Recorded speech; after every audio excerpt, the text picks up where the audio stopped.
예배 에티켓. 기도로 예배를 준비해요. 단정한 옷으로 갈아입고 성경책을 준비해요. 하나님께 드릴 헌금을 준비해요. 바른 자세로 앉아요. 예배에 방해가 될 물건들을 치워 놓아요. 예배 중엔 옆 사람과 대화하지 않아요. 소리 높여 찬양하고 예배를 정성 다해 드려요. 오늘도 예배 드릴 준비됐나요?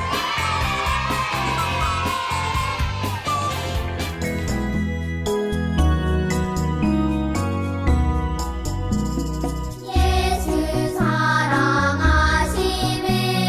거룩하신 말일세. 우리들은 약하나 예수 권세 많도다. 날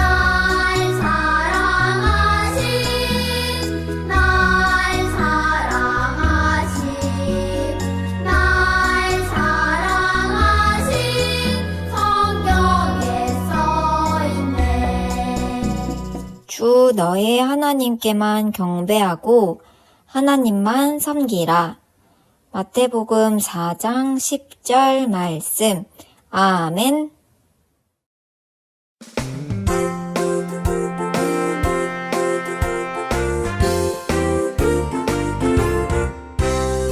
믿음의 씨앗을 내 맘에 뿌려요. 믿음 뿌리 내리고 쑥쑥 자라 열매 맺고 하나님 말씀 듣고 순종하며 자라가요. 예수님처럼 순종하며 자라가요.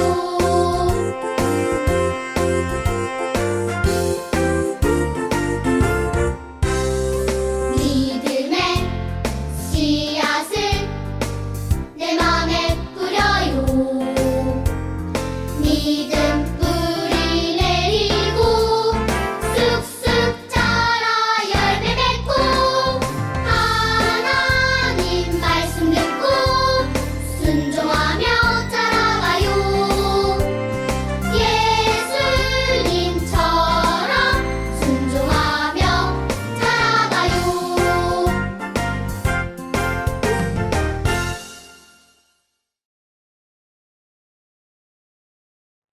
샬롬! 우리 친구들 다시 만나서 반가워요. 오늘은 하나님께서 우리에게 어떤 말씀을 주실까요? 궁금하죠? 그럼 제목부터 함께 읽어보아요. 예수님이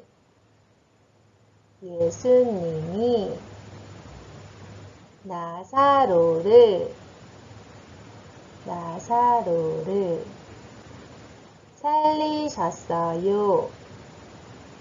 살리셨어요. 요한복음 11장 25절 말씀. 요한복음 11장 25절 말씀. 아멘. 아멘. 그럼 우리 말씀 속으로 들어가 볼까요? 교회 선생님이 소망이에게 선물로 화분을 주셨어요. 그리고 이렇게 이야기해 주셨지요. 소망아, 이 꽃에 날마다 물을 줘야 한단다. 그래야 잘 자랄 수 있어. 소망이는 화분을 보며 생각했어요. 정말 예쁘다. 날마다 이 꽃에 물을 줄 테야. 소망이는 마음먹은 대로 날마다 물을 주었을까요? 네, 처음에는 잊지 않고 물을 주었어요. 하지만 시간이 지나자 소망이는 그 다짐을 잊고 말았어요. 화분의 꽃은 점점 말라버렸지요. 그러던 어느 날 소망이는 꽃이 잘 자라고 있는지 궁금해져서 화분을 들여다보았어요. 그러고는 말라버린 꽃잎을 보고 깜짝 놀랐어요. 소망이는 어떻게 하면 꽃을 다시 살릴 수 있을지 곰곰이 생각하다가 선생님이 하신 말씀을 떠올렸어요. 네, 그때부터 잊지 않고 날마다 물을 주었지요. 그렇게 하루, 이틀, 사흘이 지나자 말라버린 꽃잎이 싱싱해지고 줄기도 튼튼해졌어요. 소망이는 앞으로도 날마다 꽃에게 물을 주어서 열매를 맺을 때까지 건강하게 키우겠다고 마음먹었지요. 여러분, 꽃이 다시 건강해질 수 있었던 이유는 무엇일까요?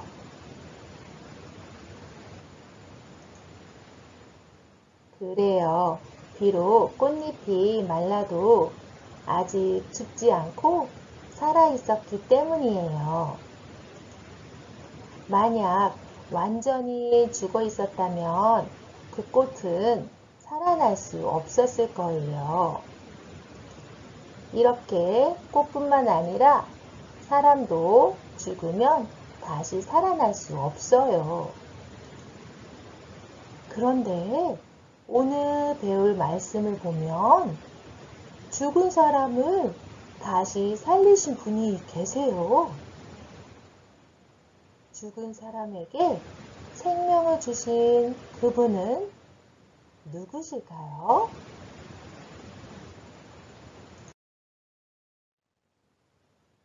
그 답이 바로 성경에 나와 있어요. 오늘 말씀 요한복음 11장 25절을 저와 함께 읽어보아요. 예수께서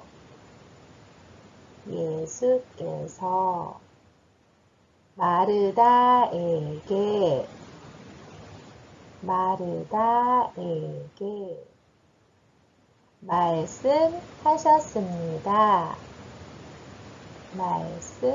말씀하셨습니다. 나는 부활이요.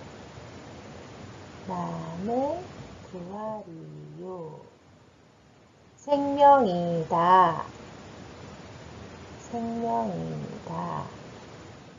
나를 믿는 사람은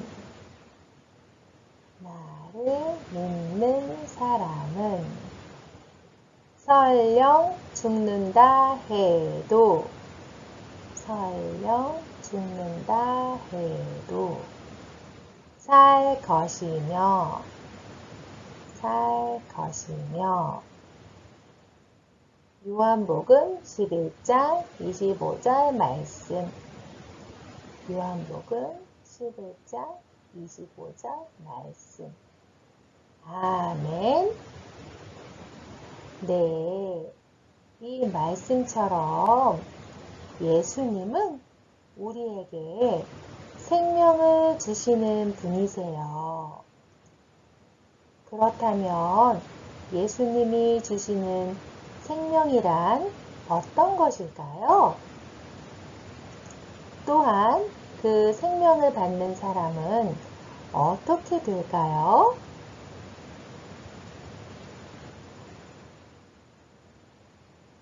네, 말씀을 통해 알아보도록 해요. 베다니 마을에 나사로가 살았어요. 나사로에게는 마르다와 마리아라는 여동생이 있었어요. 나사로와 두 여동생은 예수님을 정말 사랑하고 잘 따랐어요. 예수님도 그들을 많이 사랑하셨지요. 그러던 어느 날 예수님이 다른 마을에 계실 때였어요. 나사로가 그만 큰 병에 걸리고 말았어요. 마르다와 마리아는 예수님이 나사로를 고칠 수 있다고 생각했어요. 그래서 예수님이 계신 곳으로 사람을 보내어 이 소식을 알렸어요.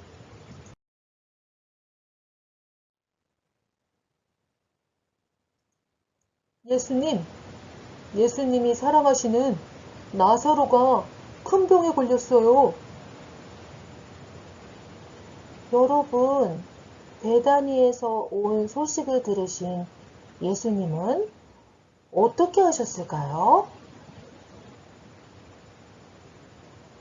그래요. 당장 나사로에게 달려가셨을 것 같아요. 하지만 예수님은 그러지 않으셨어요. 계시던 그곳에 이틀이나 더 머무르셨어요. 왜 큰 병에 걸린 나사로에게 달려가지 않으신 걸까요? 네, 예수님은 이렇게 말씀하셨어요. 나사로의 병은 하나님의 영광을 위한 것이란다. 이처럼 예수님은 특별한 계획을 가지셨기 때문에 나사로에게 달려가지 않으신 거예요. 이틀이 지난 뒤 예수님은 제자들과 함께 나사로가 사는 베다니로 향하셨어요. 그러나 그때 이미 나사로는 죽어 있었어요. 마르다는 예수님이 오신다는 소식을 들었어요. 그래서 예수님을 맞이하러 나갔어요. 마르다는 슬퍼하며 예수님께 이야기했어요. 예수님이 여기 계셨다면 우리 오빠 나사로는 죽지 않았을 거예요. 그러자 예수님이 말씀하셨어요. 마르다야, 나는 부활이요 생명이란다. 나를 믿는 사람은 죽어도 살게 될 것이란다. 이 말씀은 예수님이 영원한 생명을 주시는 분이라는 뜻이에요. 바로 예수님을 믿는 사람은 하나님 나라에서 영원히 살게 된다는 뜻이지요.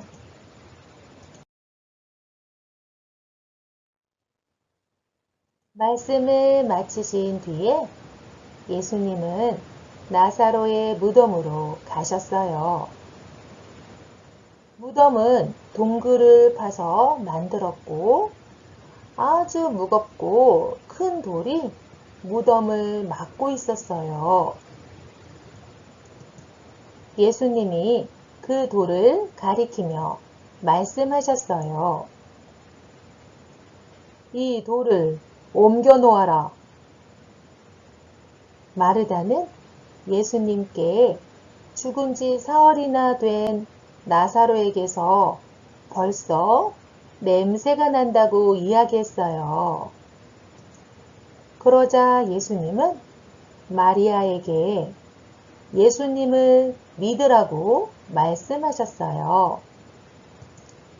사람들이 돌을 옮기자 어떤 일이 생겼는지 다음 이야기를 들어보아요.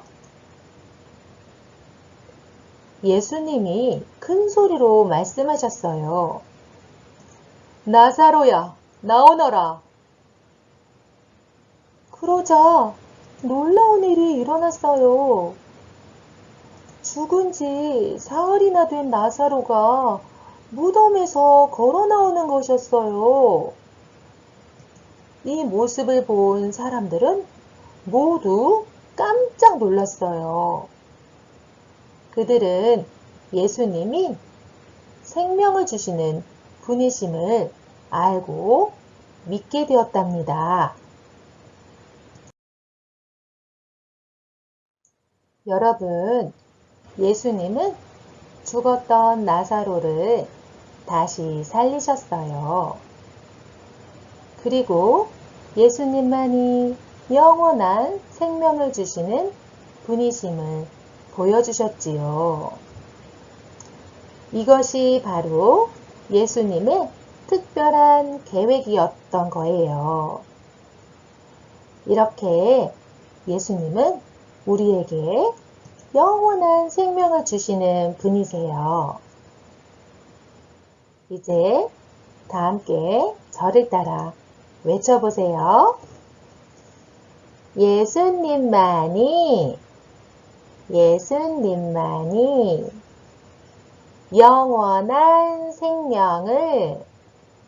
영원한 생명을 주세요. 아주 잘했어요. 우리가 예수님을 믿으면 예수님은 우리에게도 영원한 생명을 주세요.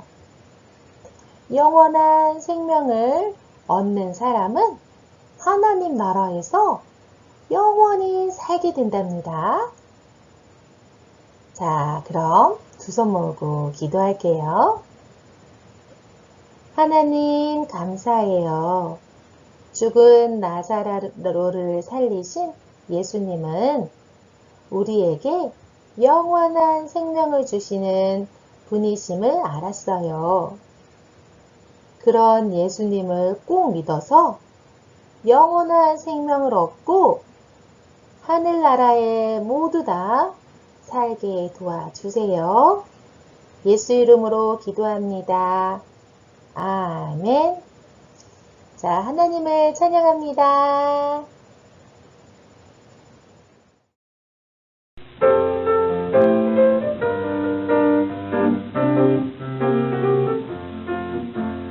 내게 예수님의 마음 주세요. 영원히 겸손하신 그 마음, 죽기까지 순종하신 그 마음. 내게 예수님의 마음 주세요.